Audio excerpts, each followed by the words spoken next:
All right, guys, welcome to the conversation. This is Glenn Cunningham here in Keller Williams Realty in Little Rock, and today I have Broderic Armstead with me.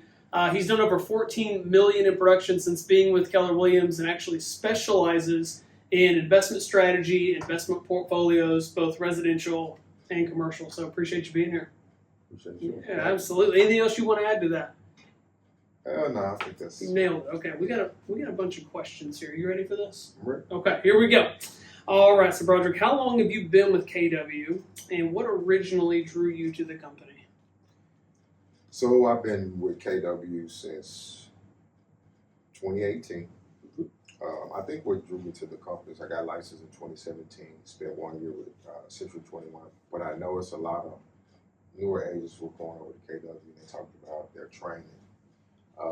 And in my first year, I kind of just felt my way around, just the typical lead gen and with your spirit influence. And just like I said, just listening to a couple different agents, that's what kind of opened my eyes to see what kind of training and specialties Keller Williams offer. Cool. So it was mostly the training that brought you over here? I would say the training and a lot of different things. Keller Williams does on a broader scale than most other folks. Cool. I like it. Okay, so how has being with KW impacted your growth as a realtor and investor? So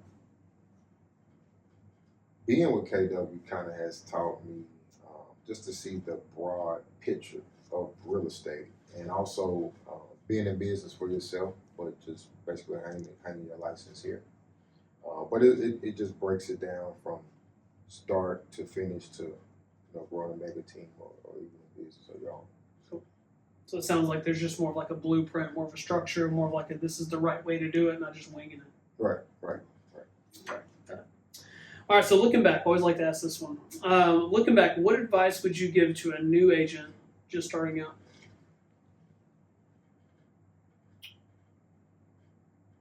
Come to as many trainings as you can.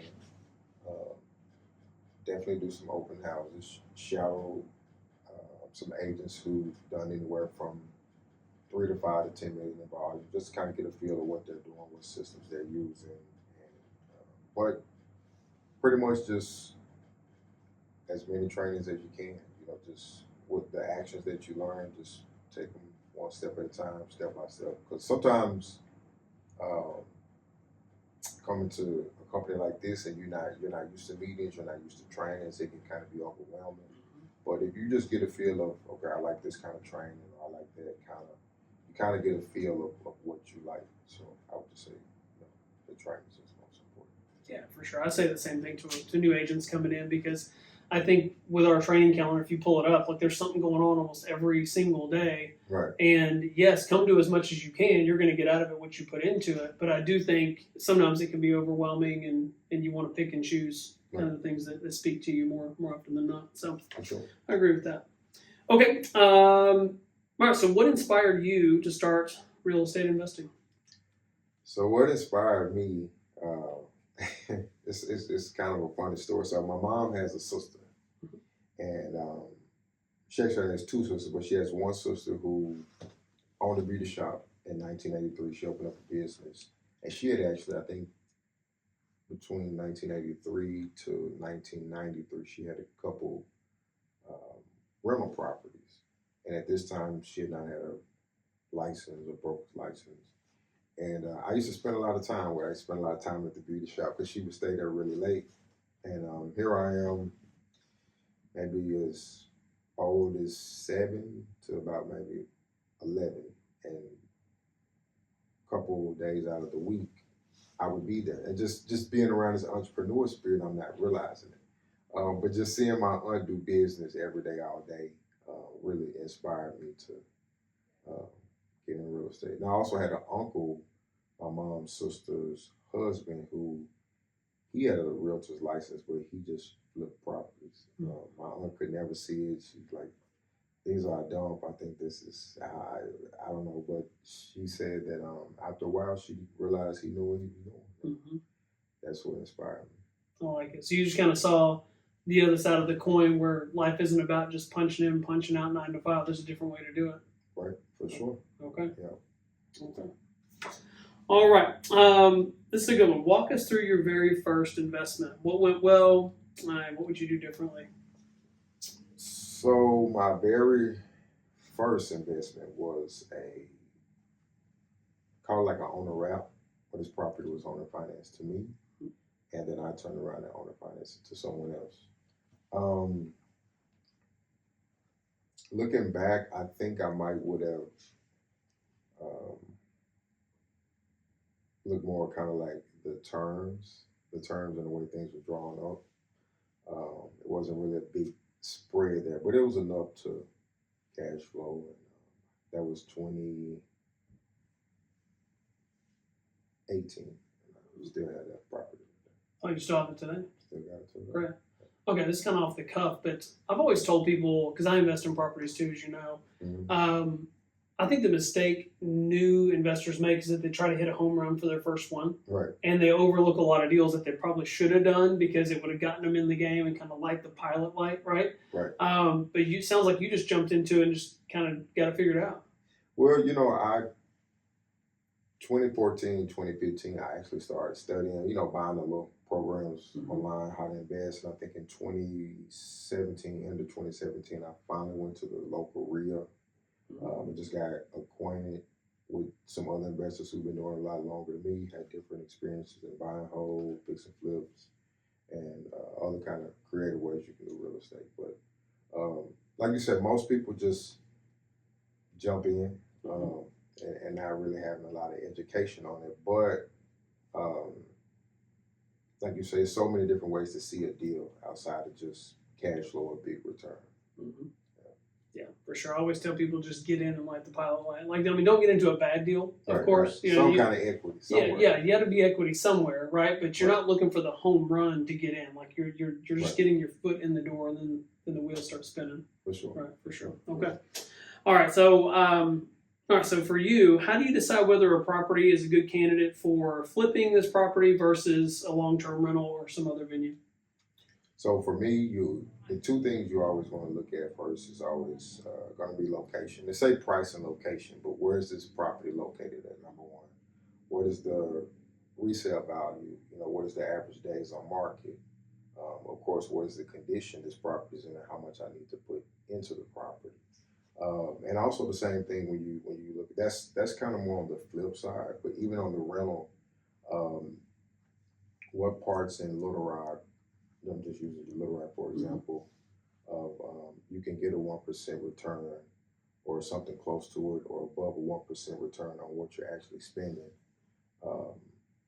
as far as purchasing the property and renting it and seeing the cash on return or rate of return, short term and long term. Those are the things I look at. Got it. Do you have a metric that you go by? I talk to all sorts of different investors, and some people are X, and some people are Y. Some people don't care about cash flow at all. They're in more like the long-term appreciation debt buy-down game. Right. You obviously taking advantage of the tax write-off. Some people won't buy something unless it's cash flowing X amount of dollars per month and doing all of them. Where do you fall on that scale?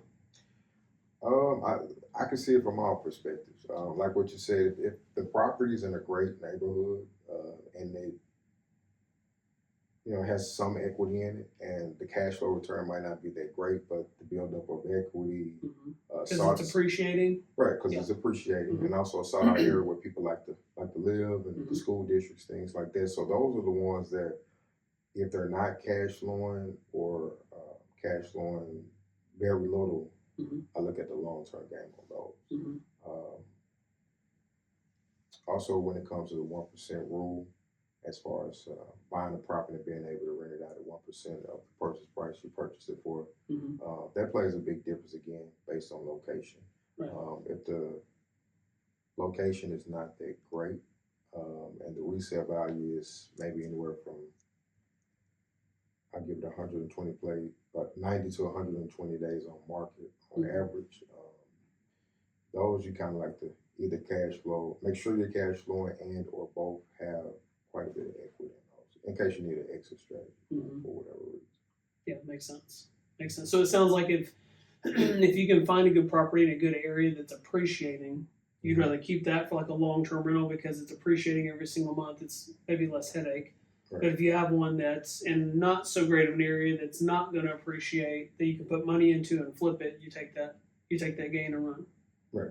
Okay. Yeah. Okay. Cool. All right. So, what's one mistake you see newer investors make, and how can they avoid it?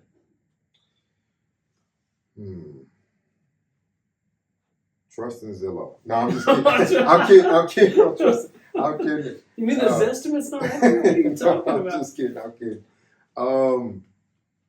But in all seriousness, having correct data, like data switches so quickly with the shift of the market, interest rates jumping up and down. When you're looking at comps, I would say always compare from 30, 60 to 90 days, and a year is standard. A year is still 6 months to a year. But I always just look at your data, and that way you can kind of see if there is any equity in this property, or is there not enough equity. And also get you a mentor, get around somebody that has some experience, so that way when you think you might have found a deal, you can help them. They can help you, analyze that deal.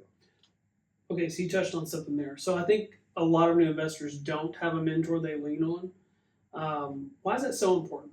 Like if they ran comps, they feel decent about the comps. Like why else would they need a second set of eyes on something, or maybe a third party?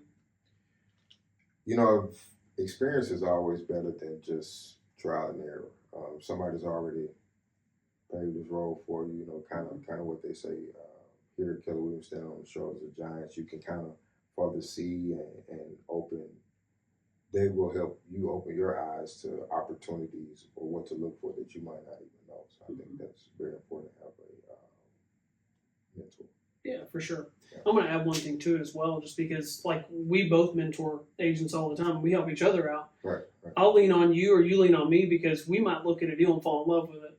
Right. And then we look at it with rose-colored glasses, like, no, it's going to work out perfect. But then you get someone that's a third party aside from it to have a look at it. Right. They're not emotionally attached to anything. For sure. Right. And so sometimes they'll point out something that maybe you didn't see.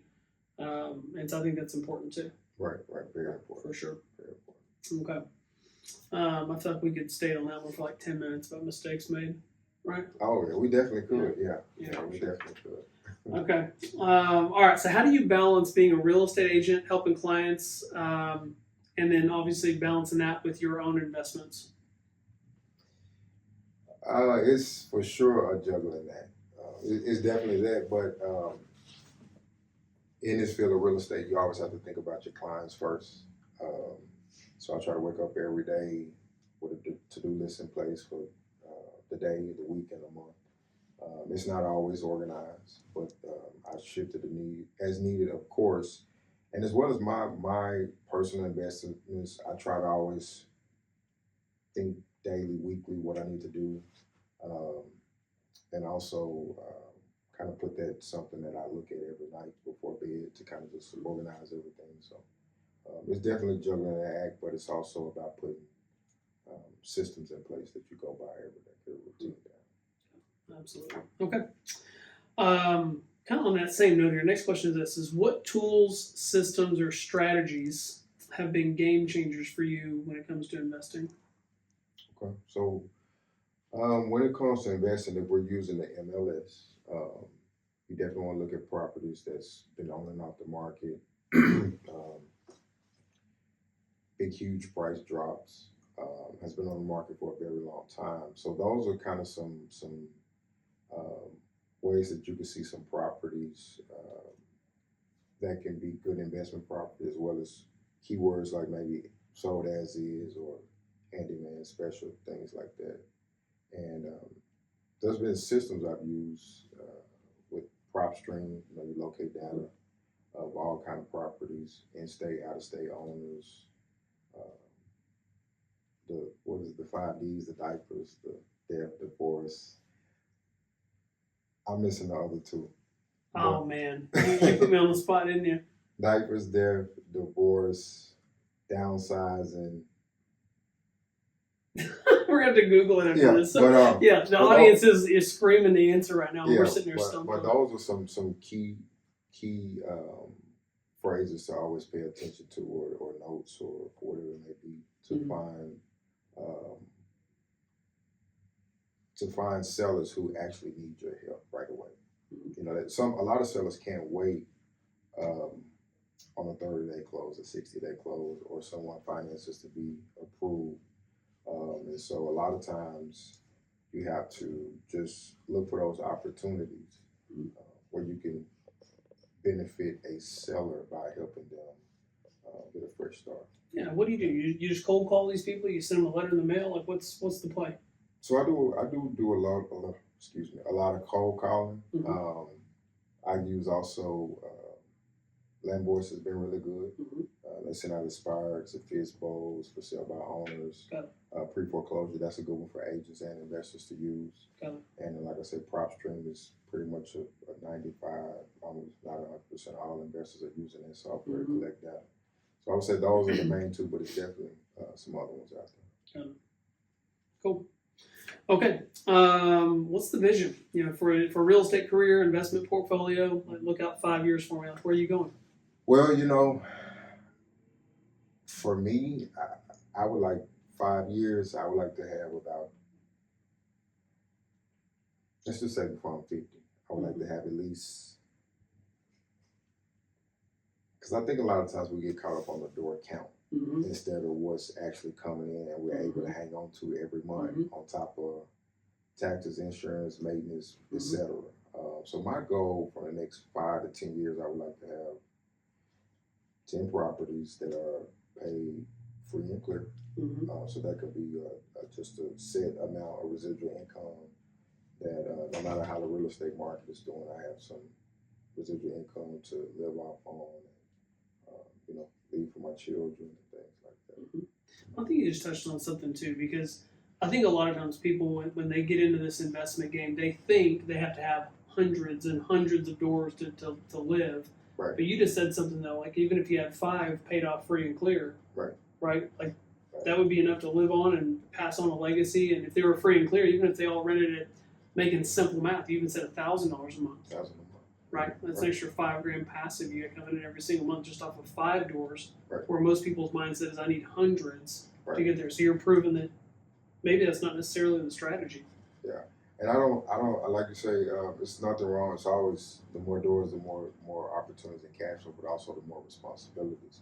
But I think if you can, just from my experience, just get your system in place, because it's all about managing what you have, right? And so, just say if you have 5 that's paid off, that's paying $1,000 a month, but you see a home run deal, you can always use that to go borrow against it, to leverage that deal as well too, and just continue to grow, but not bite off too much, but don't take forever getting started.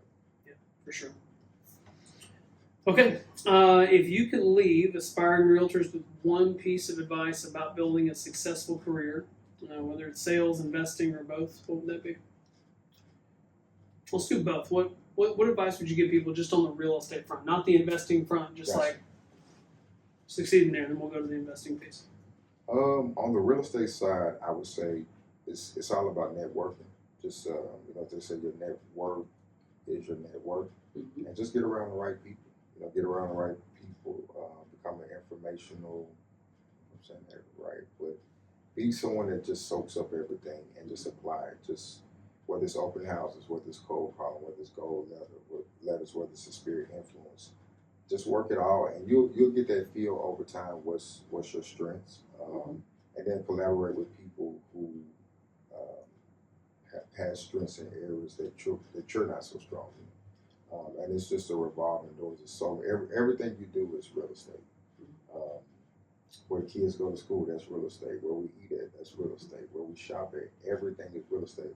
So just stick with it, find your niche, and I would say.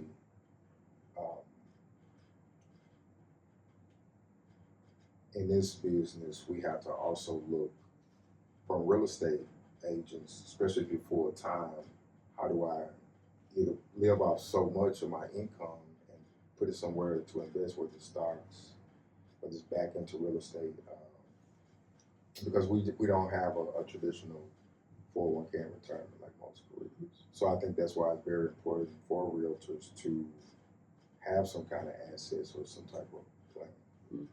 So it sounds like if you're in real estate, you can't just sit at your house and let it come to you. Like you got to get out and network. You got to be around people. You Right. got to get out there. Yeah, Okay. you definitely got to do that, until you get as big as Keller will. That's right. Yeah. So, and you still got to work there. It's still got to work. Yeah. And then as far as the investing piece, if someone's aspiring to get into this investment game and they need some help with this, like what's the best piece of advice there? The best piece of advice I would say, here at Keller, we kind of have some investment classes. Sign up for those classes, be there. Mm-hmm. Get with your local REIA, your Arkansas Real Estate Investors Association, and just the same thing, just network and see how other people are doing and see how you can be a help to those, and then it also open up doors for you. Right. And just be a learner. Right, Yeah. like you didn't know what you were doing on the front end, right? Right. Like you studied for years. You said before you bought your first one and before you felt comfortable, and Yeah. I was no different. I was the same way. We all started ground zero, and then we Right. learn and grow, and then we finally pull the trigger, right? So For sure. it's good, cool. All right, well I appreciate you being here. Okay. Yeah, For sure. yeah, absolutely. Thanks. All right, guys, this has Thank been Glenn Cunningham, Broderic Armstead. Appreciate you.